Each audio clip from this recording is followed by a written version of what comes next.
When it comes to writing formulas, you can improve this process to save you a ton of time with this 7 tips.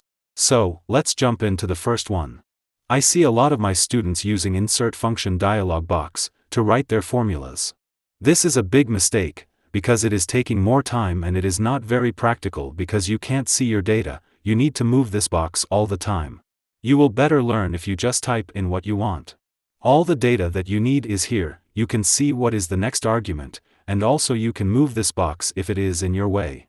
So, write your formulas like you are writing sentences. Next one is very simple. You don't need to use capital letters, just write it in small caps. There is no difference. After all, when you finish, Excel will automatically capitalize what needs to be capitalized, and you can easily review your formulas if you need to edit them. Don't use closing bracket. If you are using just one function in your formula, and you entered all mandatory arguments, you don't need to add right parenthesis. Just hit enter and Excel will add this bracket automatically. See, it is here even if we didn't add it. Now, about choosing the right function.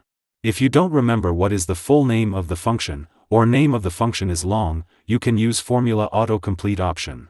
As you type, suggestions will pop up here, and you can double-click on desired function, or select it with arrow keys and press tab. It is much faster this way. Next is shortcut. One of the most popular functions is sum, and it is the only one with dedicated shortcut. Just select the cell where you want your formula and press Alt plus equals sign. Excel will choose the range, and only thing left for you is to hit enter. You can use it also on non-adjacent cells, like here, press Alt and equals, choose your range and hit enter. Sixth tip is adding 0. No need to reformat your data, so that your formula will work. If you have similar situation like this, where this numbers are formatted as text, just add 0 inside your formula, to the range you want to be formatted as numbers, and Excel will format this in the background, while executing your formula. Enter, copy down, and it is done. And the last tip for today is -1. So, in some cases, you will need to use numbers as arguments to specify to Excel what to do.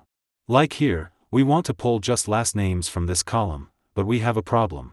We want text from here, delimiter is empty space, and we want whatever is after first empty space. Problem is here, because last name is after second empty space. Fortunately this is easy fix, we will just tell Excel to count empty spaces from the right side. And, to do that, just enter -1, enter, copy down and it is done. If you would like to learn more about Excel, check out my Excel Essentials course, link is in the video description.